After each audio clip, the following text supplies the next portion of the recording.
My name is Natasha Robertson, and I'm 21 years old.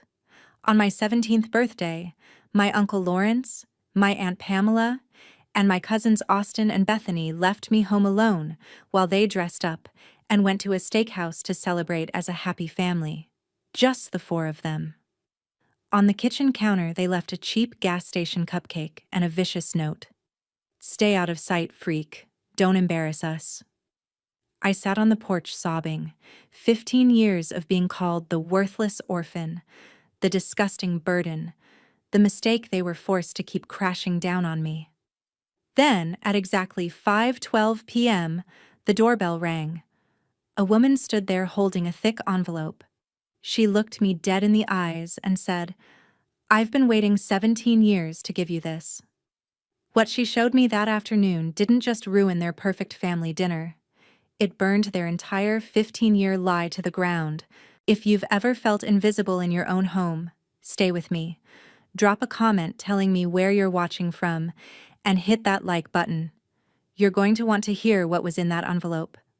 But first, I need you to understand how I got to that porch, how I became the kind of person who believed a gas station cupcake was more than I deserved. I don't remember my father's voice. I don't remember my mother's laugh. My parents, Michael and Anna Robertson, died in a car accident on Interstate 81 when I was 2 years old. I have no memory of the crash, no memory of the funeral, no memory of the life I had before Lawrence and Pamela took me in. My first clear memory is from kindergarten. I was 5. I asked Lawrence, "When are Mommy and Daddy coming back?" He looked at me with this expression I'd see 1,000 more times. Irritation. Like I'd asked him to do something unreasonable. "They're not," he said flatly. "And you need to start being grateful we took you in. Not every kid gets this lucky." Lucky. That was the word he used. I was 5 years old and I believed him. I believed him when he said the photo albums from my parents' house had been lost in the move. I believed him when Pamela told me I couldn't join the art club at school because $20 for supplies was too much.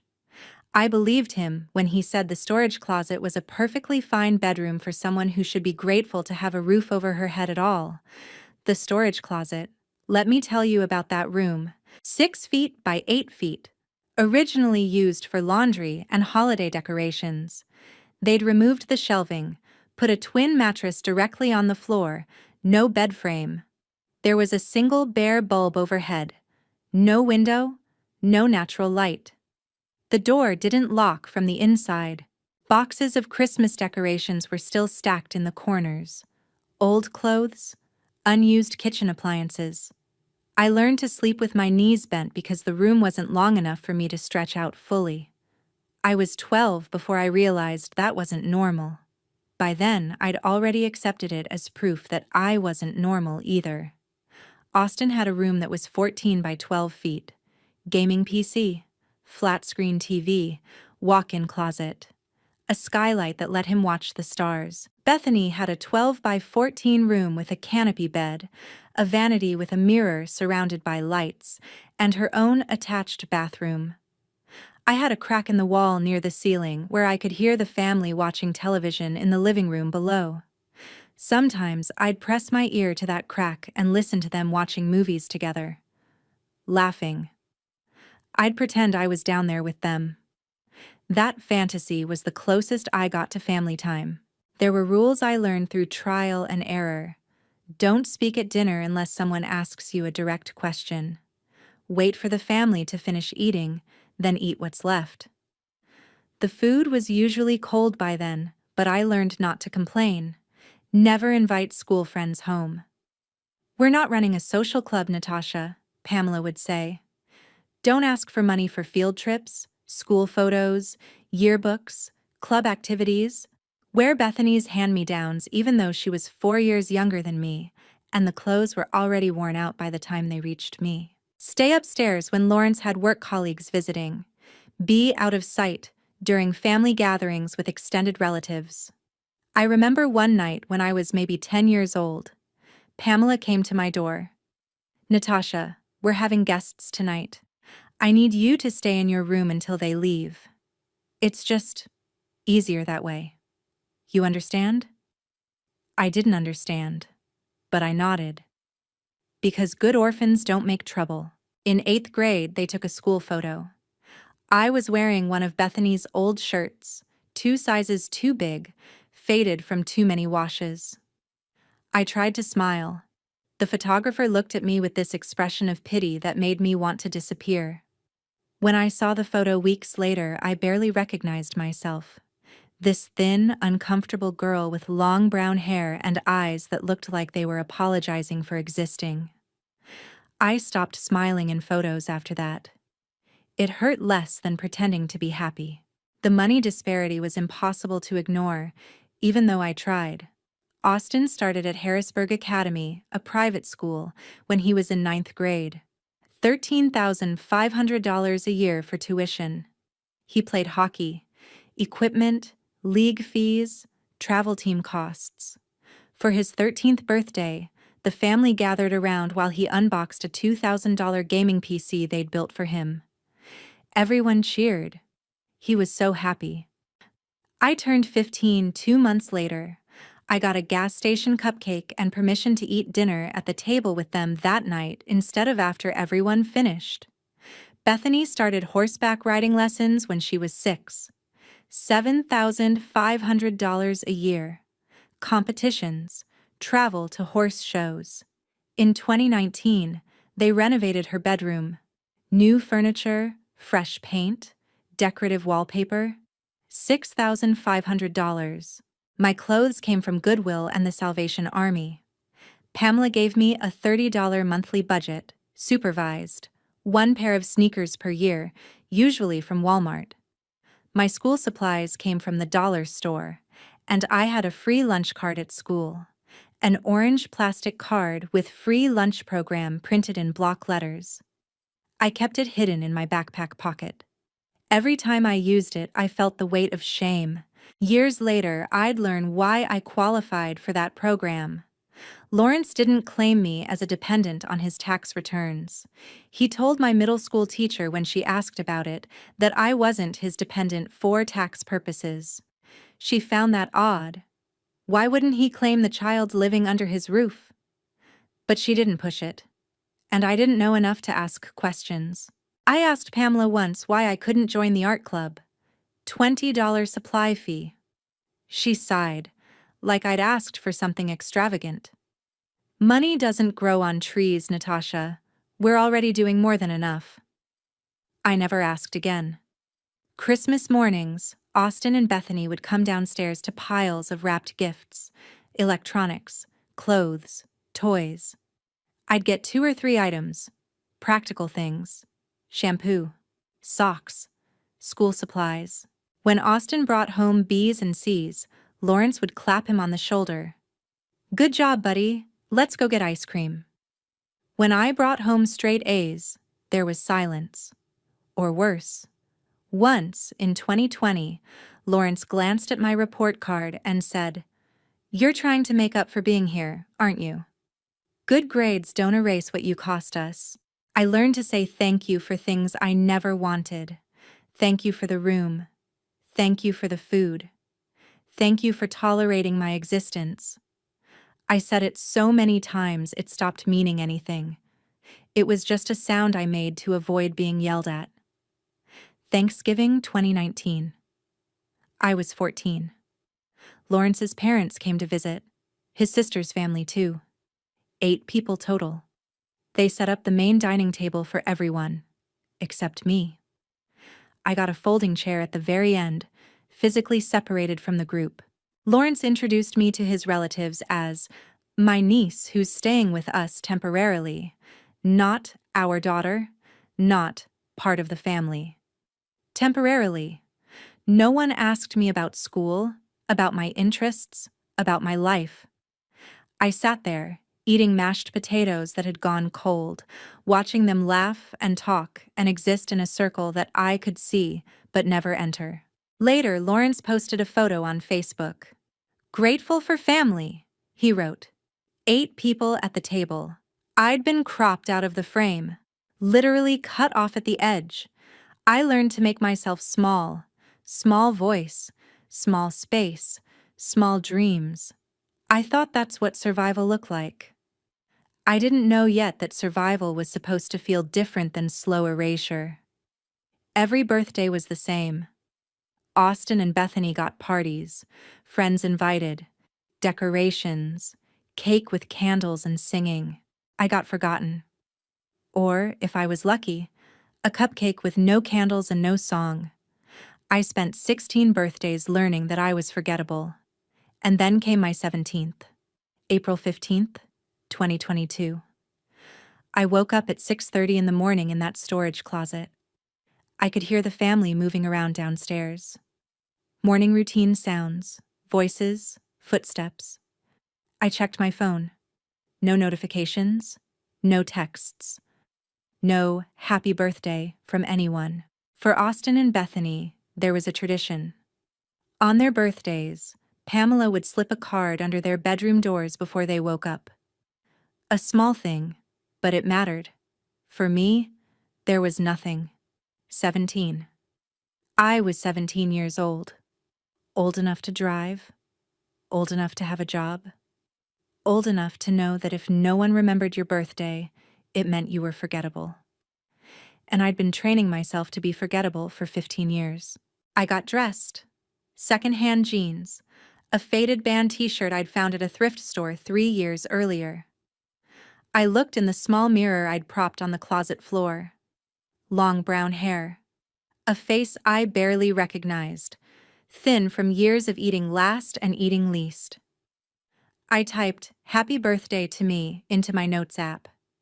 Stared at it for 30 seconds. Deleted it. What was the point? I went downstairs at 7:15. The family was already in the kitchen. Pamela stood at the stove, making pancakes, Austin's favorite, bacon, scrambled eggs, fresh orange juice. Austin sat at the table, scrolling through his phone, AirPods in his ears. He was 14, about to turn 15 in May. Bethany, 12 years old, was texting someone, giggling. Lawrence sat reading news on his iPad, coffee in hand. I walked in. No one looked up. "Morning," Lawrence said, not taking his eyes off the screen. Pamela turned slightly, forced a smile that didn't reach her eyes. "Good morning, Natasha. There's cereal in the pantry." The family had hot breakfast, prepared, made with care. I got cereal, self-serve, generic brand. I poured Cheerios into a bowl and ate standing at the counter. There was no place set for me at the table. The conversation continued around me as if I weren't there. "Dad, can I go to Emma's pool party Saturday?" Bethany asked. "Sure, sweetie," Lawrence said. "Have fun. Need a new swimsuit?" "Maybe. Can we go to the mall?" "Sounds good." Austin pulled out one earbud. "Can I get a ride to Derek's after school?" "Of course, honey," Pamela said. No one asked me about my day, my plans, anything. I ate my cereal as quietly as possible, chewed slowly so the crunching wouldn't disturb them. That's the thing about being invisible. You learn to make even necessary sounds smaller. I rinsed my bowl in the sink. Pamela didn't turn around. On the refrigerator, there was a calendar. Austin's hockey game next Tuesday, circled in red marker. Bethany's horse show next Saturday, marked with a star. April 15th. Today. Blank. Completely blank. I wondered if they'd actually forgotten, or if they were pretending to forget. I never found out which would have hurt more. At 10 in the morning, Lawrence called from the living room. "Family meeting! Living room!" I came downstairs. Lawrence, Pamela, Austin, and Bethany were all on the couch. 4 seats, perfectly filled. There was no space for me. I stood in the doorway.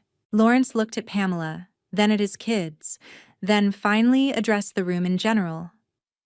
"I made reservations at Longhorn Steakhouse for 4 o'clock today. We're doing a family dinner."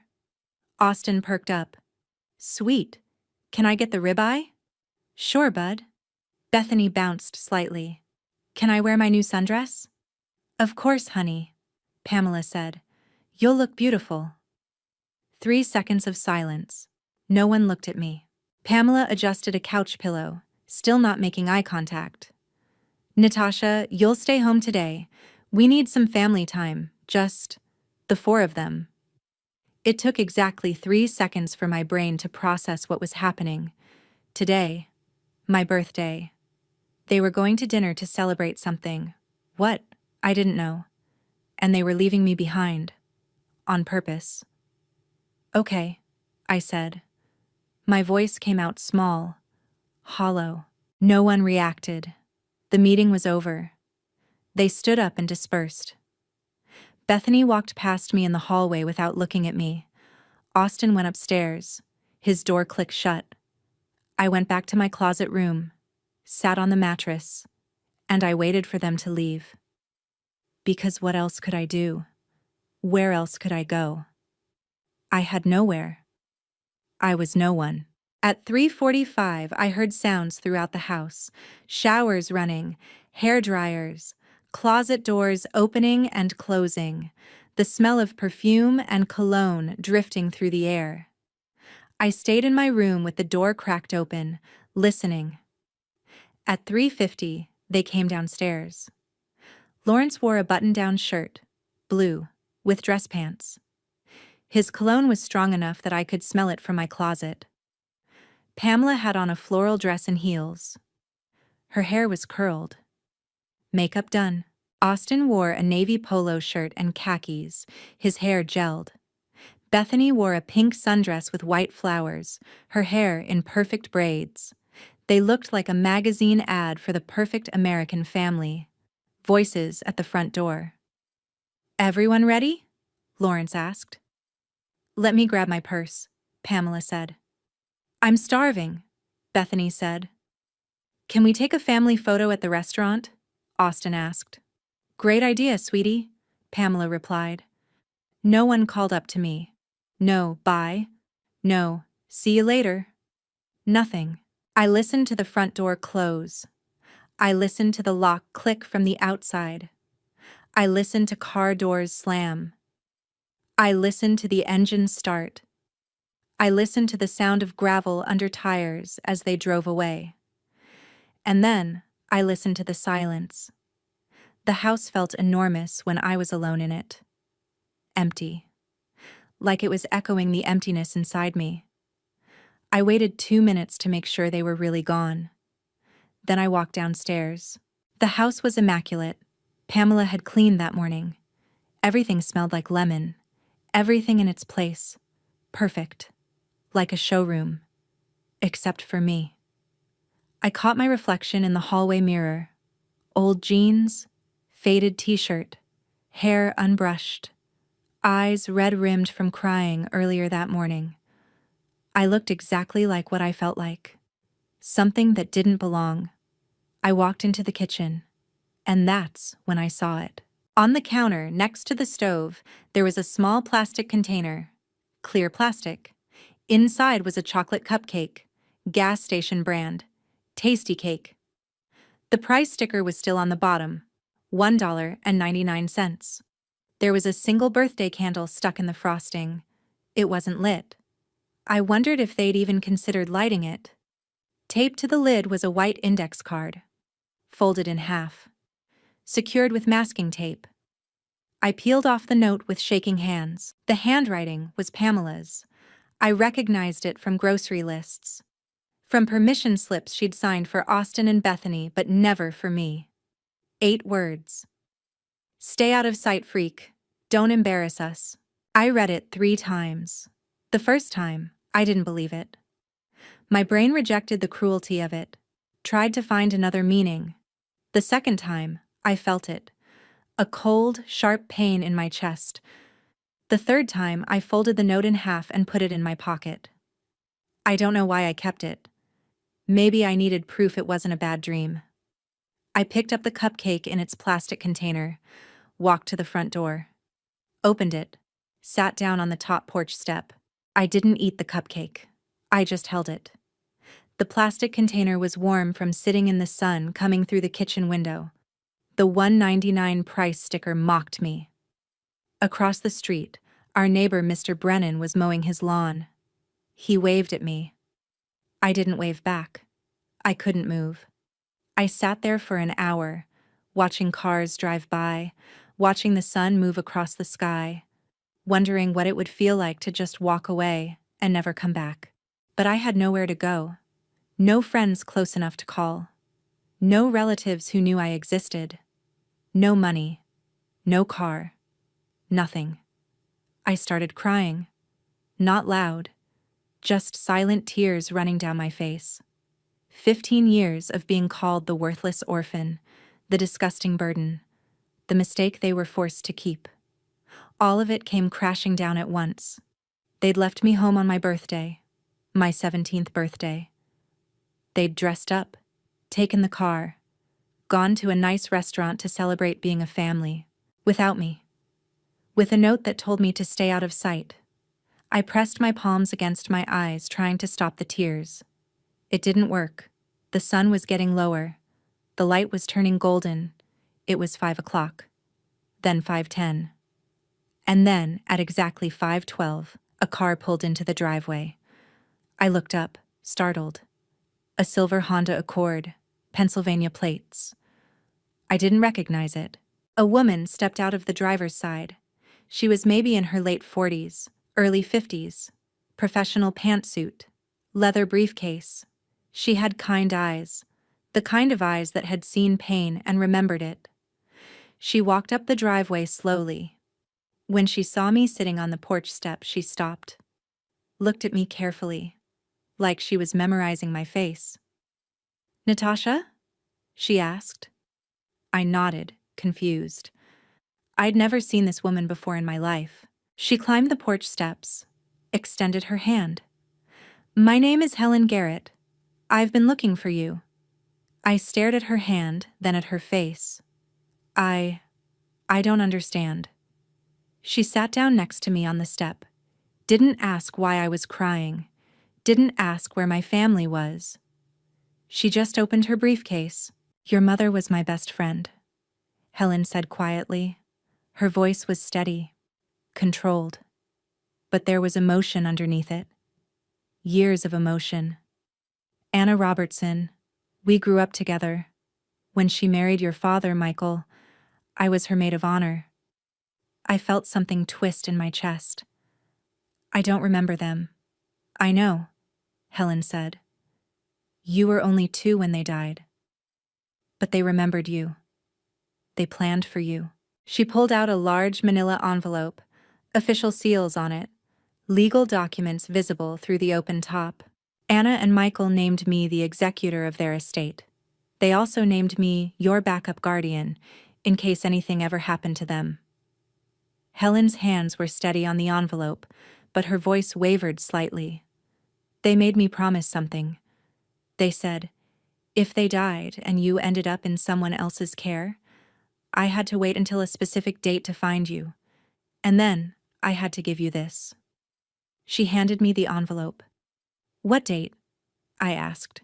"Your 17th birthday," Helen said. "April 15th, 2022. Today." I looked at the envelope. My name was written on the front in handwriting I didn't recognize.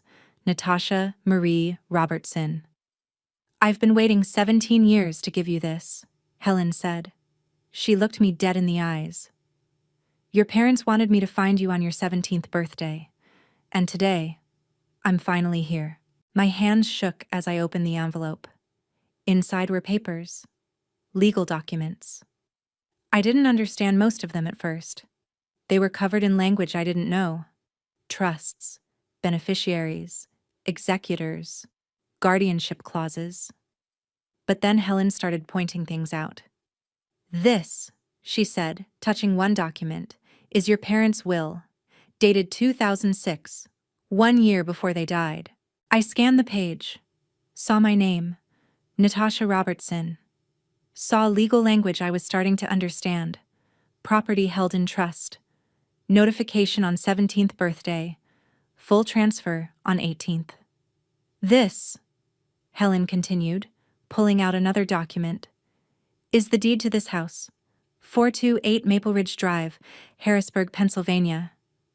I looked at the address, looked up at the numbers above the front door. 428. The same house. Your parents bought this house in 2006, Helen said. When they died, the house was supposed to go into a trust, with you as the beneficiary. I stared at the deed, at my parents' names, Michael Robertson, Anna Robertson. And then, at the bottom, in bold letters, beneficiary, Natasha Marie Robertson. I've been living in my parents' house? My voice cracked. All this time? Helen nodded slowly. And Lawrence knew. He's known since 2007. The world tilted. I felt like I was falling even though I was sitting still. Helen pulled out more papers, bank statements, official-looking documents with letterheads and signatures and dates. Your parents also left you a life insurance payout, $290,000. It was supposed to be held in trust until you turned 17. At that point, you'd be notified. At 18, you'd receive full control. She showed me a trust account statement. My name at the top. Account balance. But the numbers didn't make sense. The original amount was $290,000, Helen said, her voice going cold.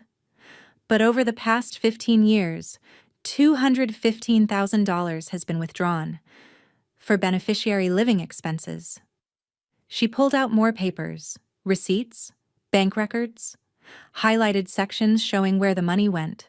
Austin's private school tuition at Harrisburg Academy, $54,000 over 4 years, Bethany's equestrian lessons and competitions, $45,000 over 6 years, family vacation to Outer Banks, 2015, $8,000, family vacation to Disney World, 2018, $12,000, family vacation to Smoky Mountains, 2020, $6,500, a 2019 Ford F-150 truck for Lawrence, $32,000, kitchen renovation, 2021, $28,000, Bethany's bedroom makeover, 2019, $6,500, Austin's gaming PC, 2020, $4,200. The list went on. Every luxury, every vacation, every private school payment, every competition fee, all paid for with money from my trust fund. While I ate with a free lunch card at school, while I wore thrift store clothes, while I slept in a storage closet. This house, I said slowly, trying to make my brain work, legally belongs to me. Yes, Helen said. And the money they spent was yours, Helen finished. All of it. I looked at the property deed again. The house was appraised in 2022 at $565,000. The trust, even after the theft, still had $75,000 remaining. I was sitting on the porch of a house worth over $500,000, a house that was legally mine. That had been legally mine since I was 2 years old, and I'd been sleeping in a closet. Helen reached out and put her hand on my shoulder. Natasha, I couldn't come sooner. Your parents' will was very specific. It said I had to wait until your 17th birthday to tell you. By Pennsylvania law, at 17, you have legal standing to challenge guardianship. You can petition the court. You can fight back with a lawyer's help. At 18, full ownership transfers automatically. Your parents knew that if anything went wrong with the guardianship, 17 would give you the power to do something about it. I looked at her. Why would they think something would go wrong? Because they were careful people, Helen said. They'd seen what happened in other families when someone died without a proper plan. They wanted to protect you, so they built in safeguards. But Lawrence was supposed to be temporary, Helen said. He was your father's younger brother. When Michael and Anna died, Lawrence got temporary custody because he was the next of kin, and I wasn't immediately available to take you. But in the will, your parents named me as the backup guardian. If anything happened, I was supposed to step in. So why didn't you? Helen's face tightened. I tried. In 2007, right after the funeral, I went to the house. I had the will. I had the documents. Lawrence met me at the door and told me he was your legal guardian now, and I had no right to see you. He threatened to get a restraining order if I came back. I consulted a family law attorney. I learned that because Lawrence had temporary custody, and you were only 2 years old, I couldn't challenge the guardianship without your consent or capacity to consent. I had to wait. Had to. For 10 years? For 15? Helen said quietly. Until today. The will was very specific. I was legally bound to wait until April 15th, 2022, to serve you these papers. I've been preparing evidence, gathering records, watching from a distance, waiting for this exact moment. I looked at the papers in my hands, at the proof that my entire childhood had been a lie. They called me a freak, I whispered. They called you that to keep you quiet, Helen said. To keep you from feeling like you had any power, any rights, any voice. I thought about the note in my pocket. Stay out of sight, freak. Don't embarrass us. They knew you were coming, I said suddenly. That's why they left. That's why they took me off the calendar. That's why they told me to stay home today. Helen nodded. I sent a certified letter to Lawrence's attorney last week. I told them that on April 15th, 2022, I would be serving legal notification papers to Natasha Robertson regarding her parents' estate. They knew I was coming. And they tried to make sure you weren't here when I arrived. The cruelty of it hit me like a punch. The birthday exclusion wasn't random. It was strategic. They'd dressed up and gone to dinner because they didn't want me to receive these papers. They wanted to keep the lie going as long as possible. But you found me, I said. I found you, Helen confirmed. And now the truth is out. I looked at the driveway, at the empty space where their car should be. They're going to come back, I said. Yes, Helen said. And when they do, everything changes. We sat there on the porch for another hour. Helen explained more of the legal details, the trust structure, the will clauses, the property deed, the forged guardianship documents she suspected Lawrence had created, the timeline of withdrawals from the trust fund. She showed me death certificates for Michael and Anna Robertson, a car accident on Interstate 81, January 2007. Michael was 34. Anna was 32. I was 2. She showed me photos from an album she'd kept. My parents on their wedding day, young and happy. Michael in a suit, Anna in a white dress. Both of them smiling like they couldn't imagine a future without each other. Another photo, me as a baby, maybe 6 months old.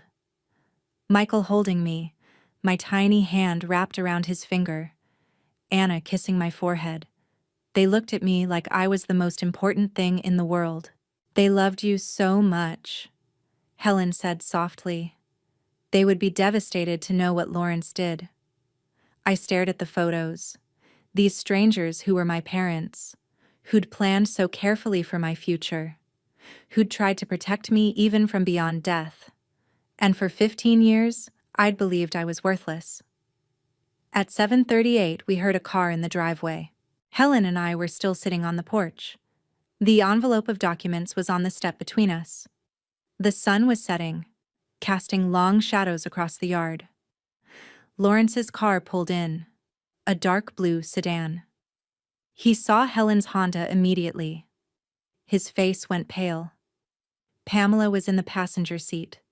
Her head snapped toward us. Even from the driveway, I could see the color drain from her face. The car doors opened. Lawrence got out slowly.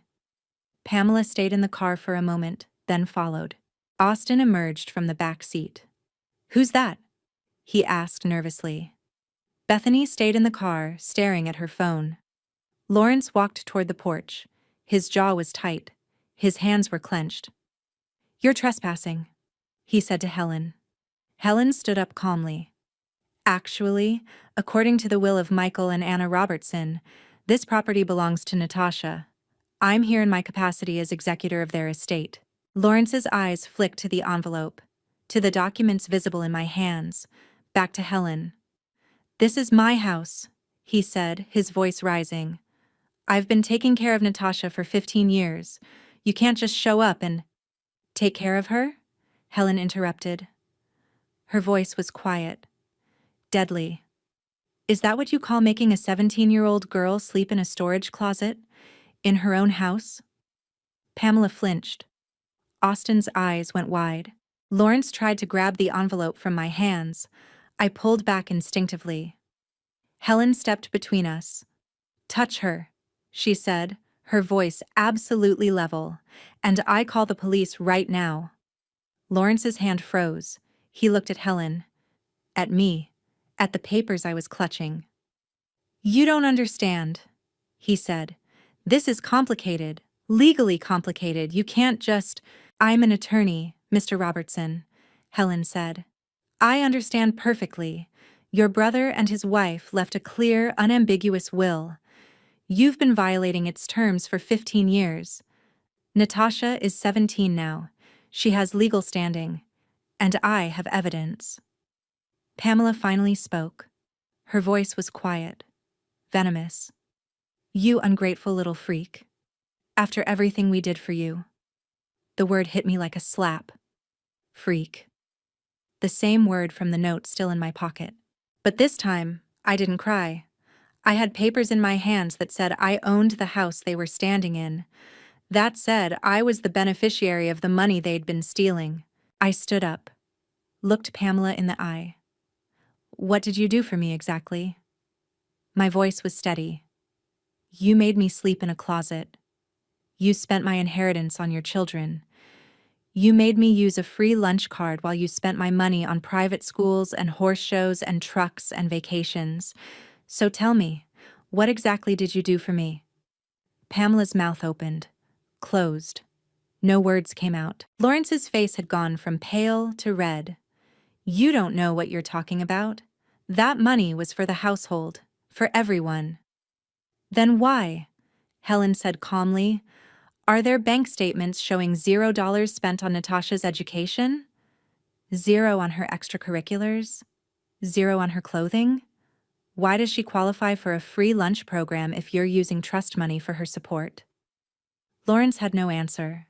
"Here's what's going to happen," Helen said. "Natasha is coming with me tonight.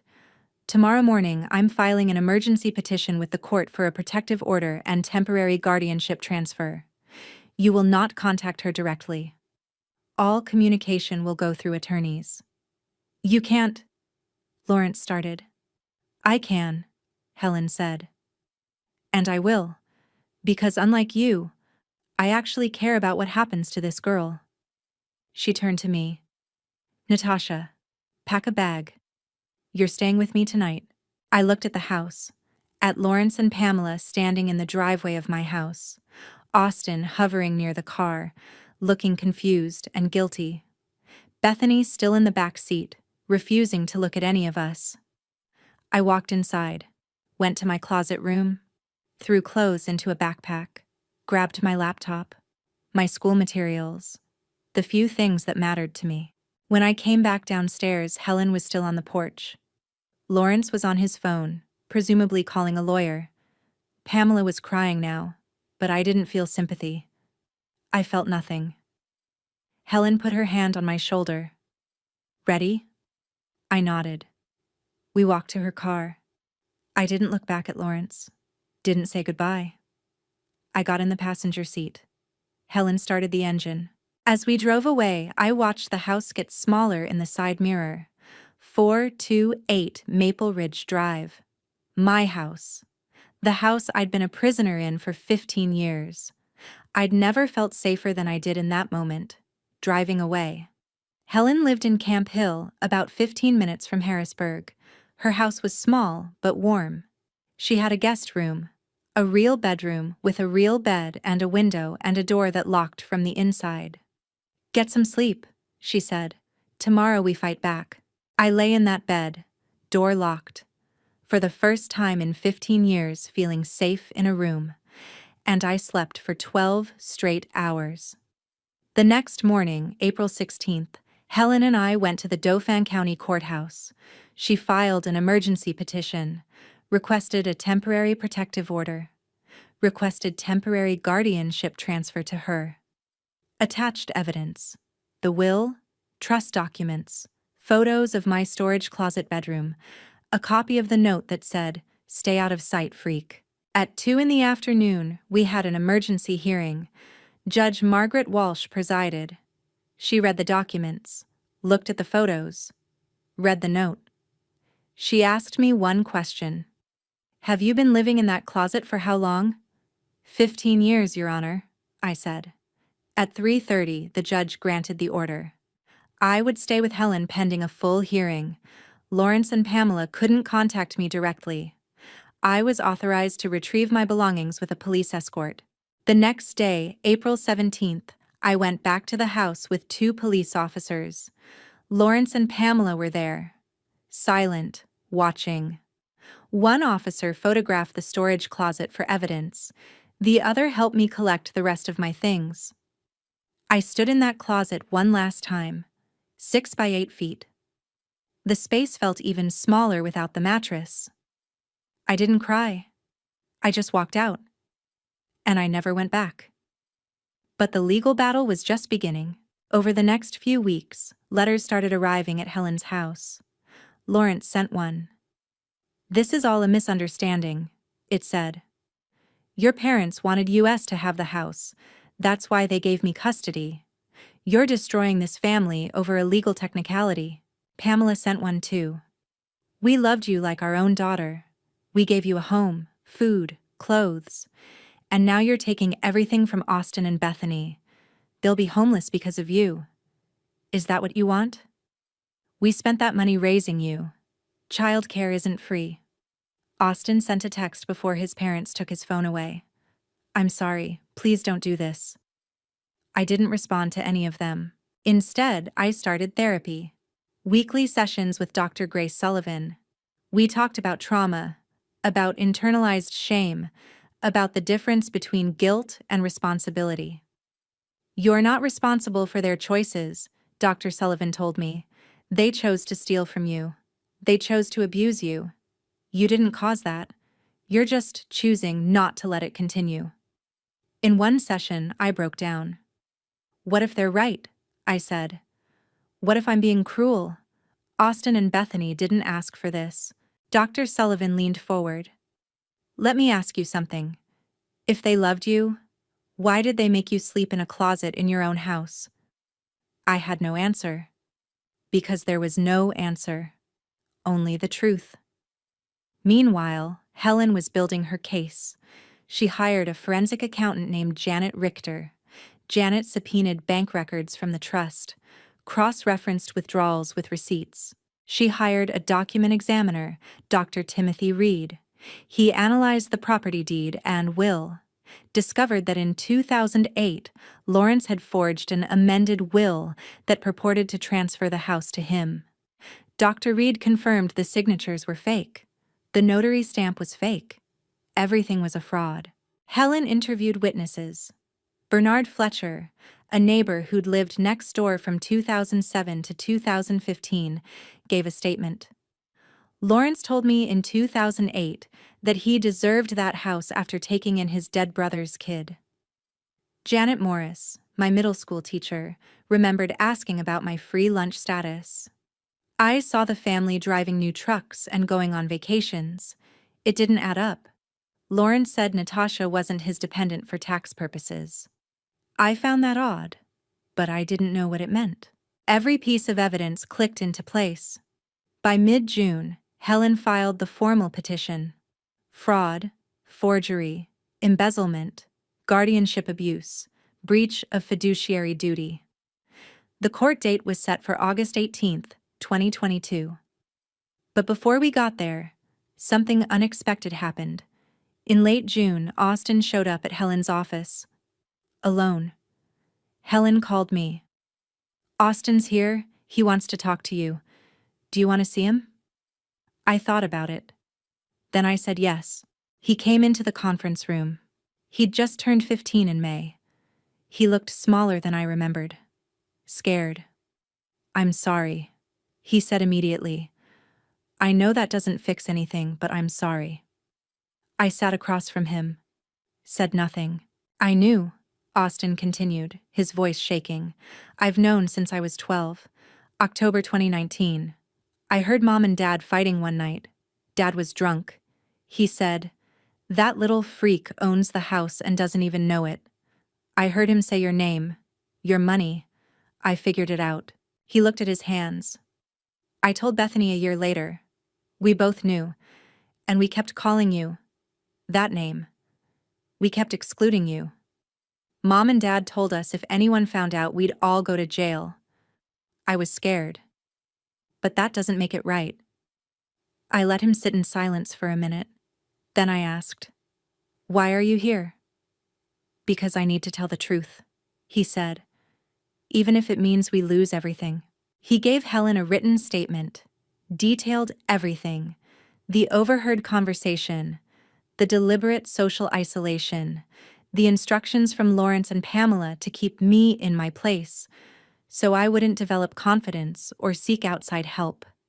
My parents told me and Bethany to exclude Natasha from activities, to call her names, to spread rumors at school. They said it was to prevent her from developing confidence or seeking outside help regarding her legal status. Helen looked at the statement, then at Austin. "This is admissible in court. You understand that?" He nodded. "I know." After he left, I sat in that conference room for a long time. Helen asked, "How do you feel?"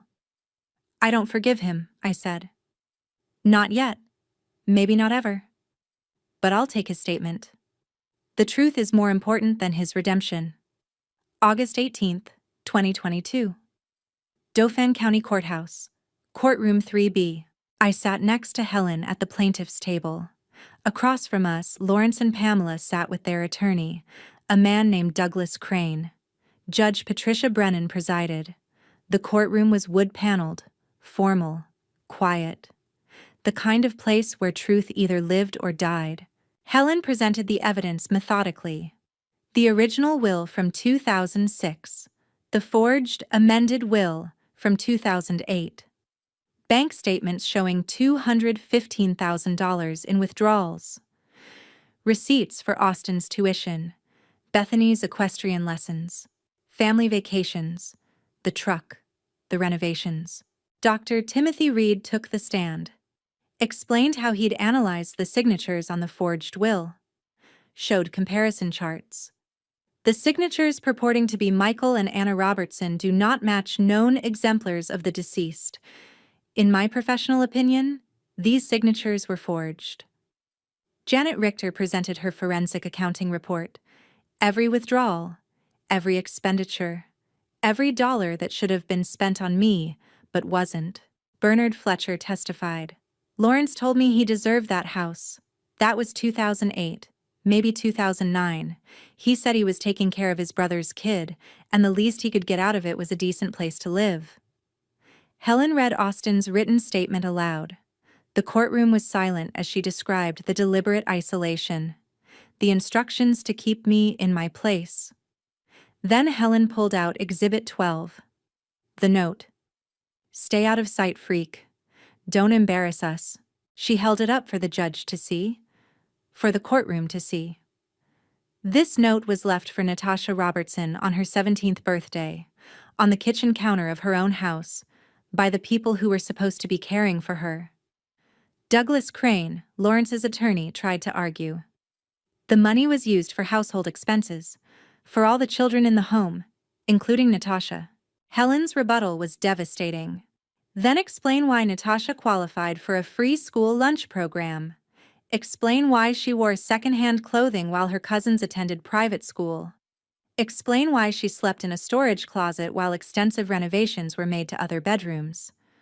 Explain why not a single dollar of these household expenses went to her education, her activities, or her needs. Crane had no response. Pamela took the stand. Under cross-examination, she crumbled. Admitted she'd forged my signature on trust withdrawal forms. Claimed Lawrence had told her it was legal because he was my guardian. Admitted she discovered the real will in 2014 but didn't report it. Why not? Helen asked. Because... Pamela's voice broke. Because we'd already spent so much money, we didn't know how to give it back. Then Judge Brennan asked to speak to me directly. Miss Robertson, she said, her voice formal but not unkind, I want to hear from you. Where did you sleep in that house for 15 years? I stood. My voice was steady. In a storage closet, Your Honor. 6 feet by 8 feet. No window, no door lock. There were boxes of Christmas decorations stacked in the corner next to my mattress on the floor. The courtroom went completely silent. Judge Brennan's expression changed. Her face hardened. She looked at Lawrence and Pamela with something close to disgust. Then she delivered her ruling. The will is unambiguous. The fraud is proven beyond any reasonable doubt. The suffering inflicted upon this minor child is unconscionable. She paused. Let the words hang in the air. The property at 428 Maple Ridge Drive legally belongs to Natasha Marie Robertson. Mr. and Mrs. Robertson, you have 60 days to vacate the premises. Lawrence's face went white.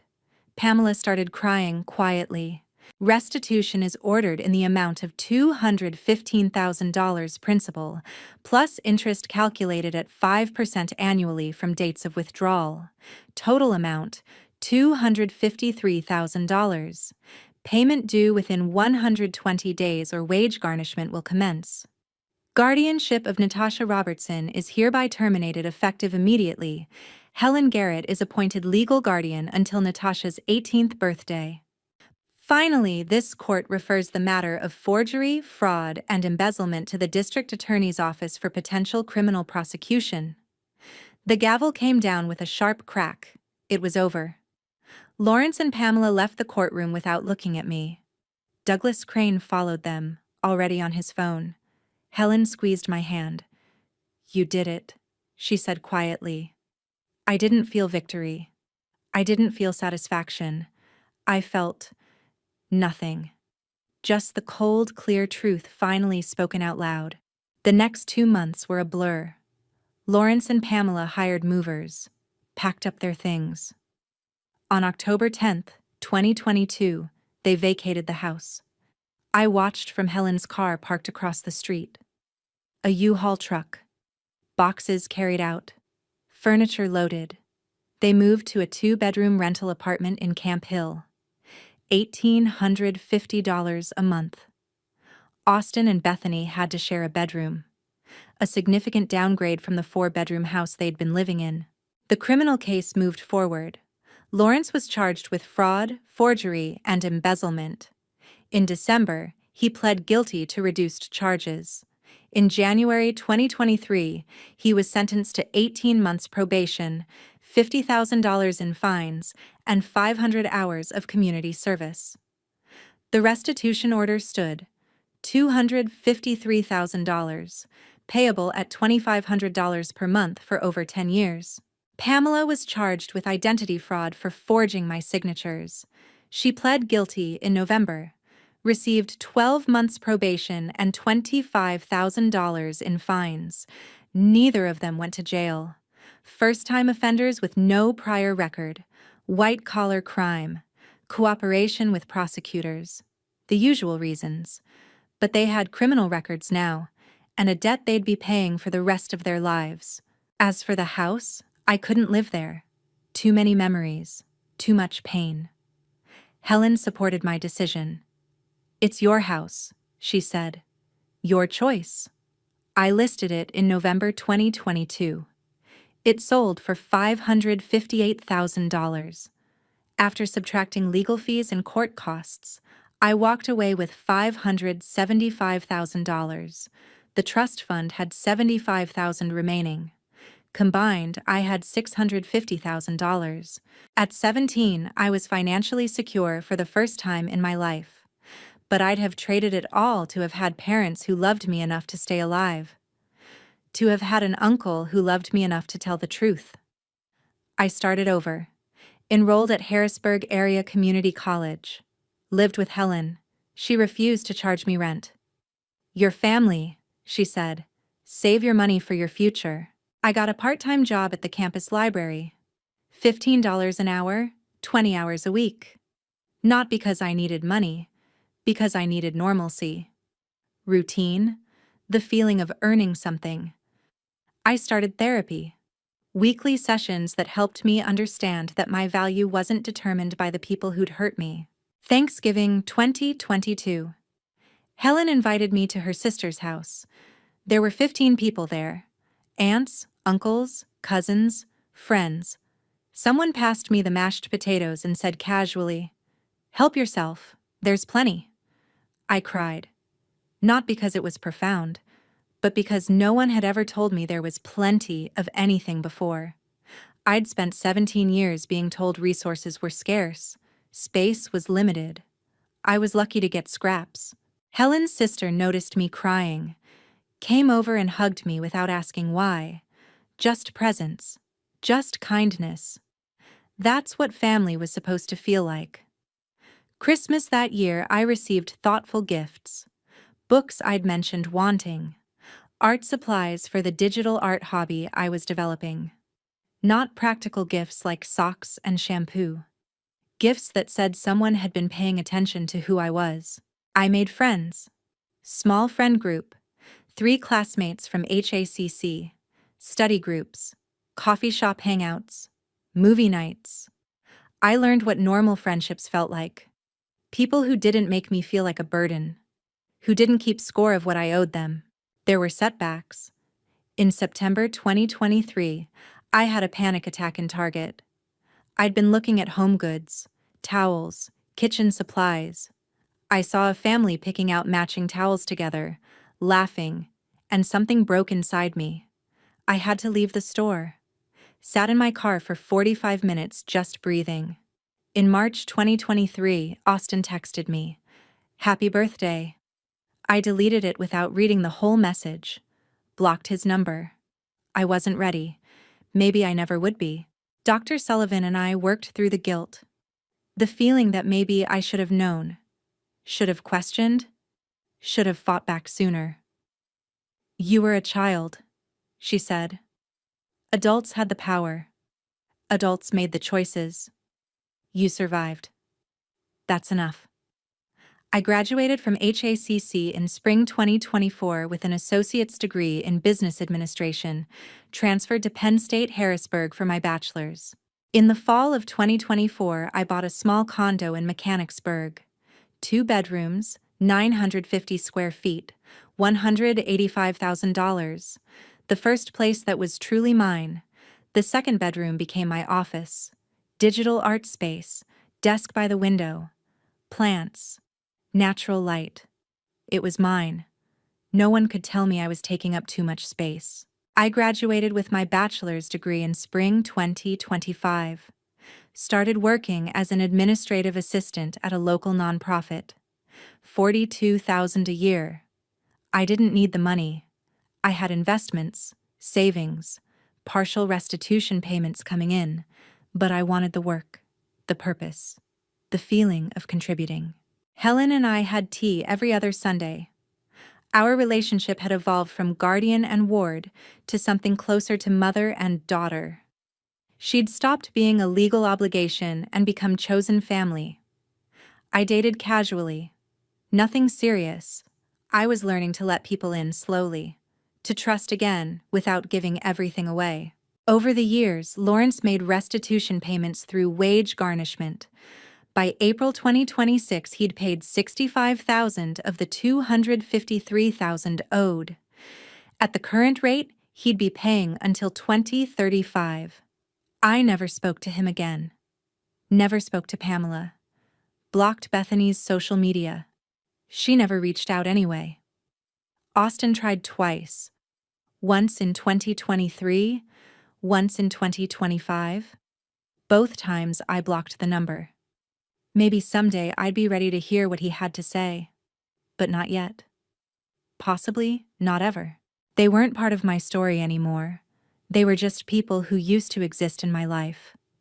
And then, in March 2026, a letter arrived at my condo. I recognized the handwriting on the envelope immediately. Pamela's. Inside was a handwritten letter. 3 pages. Dear Natasha, I've had a lot of time to think over the past 4 years. I know we hurt you. I know we were wrong. I've been going to therapy myself. I'm learning about the choices I made, the ways I failed you. I hope one day you can forgive us. We truly did love you, even if we showed it poorly. If you ever want to talk, I'm here. Pamela. I read it twice. The first time, I felt anger. Showed it poorly was an understatement of cosmic proportions. The second time, I felt exhaustion. Why now? What did she want? I sat with the letter for 3 days, talked to Helen about it. What do you think I should do? I asked. Helen looked at me carefully. What do you think you should do? Your healing doesn't require their redemption. I talked to Dr. Sullivan in therapy. Forgiveness isn't a requirement, she said. It's a choice, and only you get to decide if, when, and how. After a week, I made my decision. I didn't respond. Not out of cruelty, not out of revenge, but out of self-preservation and boundary setting. I didn't owe them forgiveness. Forgiveness is a gift, not a debt. Pamela's therapy was for Pamela. My healing was for me. Those were separate journeys. Maybe one day I'd feel differently. But today, I chose peace over reconciliation, and peace meant not reopening a wound that was finally starting to close. I filed the letter in a folder labeled legal/family. Didn't throw it away. It might matter someday. But I didn't respond. And I didn't feel guilty about that choice. Helen saw the letter on my counter a week later. She didn't ask if I'd responded. She just squeezed my hand. Some things don't need words. And now it's April 2026, 4 years after that doorbell rang, 4 years after Helen handed me an envelope that changed everything. I'm 21 years old. I own a small condo in Mechanicsburg, 2 bedrooms, my furniture, my rules. The door locks from the inside. No one can tell me to stay out of sight. On my mantle, there's one framed photo. Michael and Anna Robertson on their wedding day, 1998. Michael in a suit, Anna in a white dress, both of them young and impossibly happy. I look like Anna. Same eyes, same smile, on the rare occasions I use it. Helen still comes over every other Sunday for tea. Our relationship isn't guardian and ward anymore. It's deeper than that. Chosen family, the kind built on trust instead of obligation. I have a small group of friends, 3 people from college who know my whole story and still show up. I'm dating casually, learning to trust slowly. My investments are doing well. I have $475,000 in savings and stocks. My condo has appreciated to $198,000. I'm financially stable, more than stable, secure. I work at a nonprofit. $42,000 a year. It's enough. I don't need more. I like the work. I like feeling useful. I'm taking the LSAT this summer. Helen inspired me. I'm thinking about law school, maybe family law, maybe estate law, helping people who don't have a Helen, who don't have someone to serve the papers on their 17th birthday. I haven't decided yet, but I'm exploring the option. That's what my 20s are for. Exploring, building, choosing. I have no contact with Lawrence's family, no calls, no texts, no social media. Austin tried twice over the years. I blocked him both times. Bethany never reached out. I don't hate them anymore. I don't think about them much at all. They're not part of my story anymore. They're just people who used to occupy space in my life. Space I've filled with better things. Better people. On Saturday afternoon, April 12th, 2026, 3 days before my 21st birthday, I'm sitting in my living room. Sunlight comes through the window. I have a cup of coffee on the table, a book open in my lap, but I'm not reading. I'm looking at the photo on the mantel. Michael and Anna, my parents. I wish I could have known them. Wish I could tell them I made it. That their careful planning worked. That Helen found me. That I'm okay. But maybe they knew. Maybe that's why they planned so carefully. Why they chose Helen. Why they wrote that specific will with that specific date. They couldn't protect me from dying. But they protected me from being erased. If you're listening to this and you've ever felt invisible in your own life, I want you to know something. Your story isn't over. It took me 17 years to find out I had a right to the space I was living in. 15 years sleeping in a closet before I learned it was my house. 15 years being called a freak before I found out I was the heir. If this story meant something to you, share it with someone who needs to hear it. Someone else might be sitting in their own storage closet right now, thinking they deserve it, thinking they're the burden, thinking they're the mistake. And if you're still living in your own storage closet, literal or metaphorical, start asking questions. Start looking for your own Helen. Your truth is out there.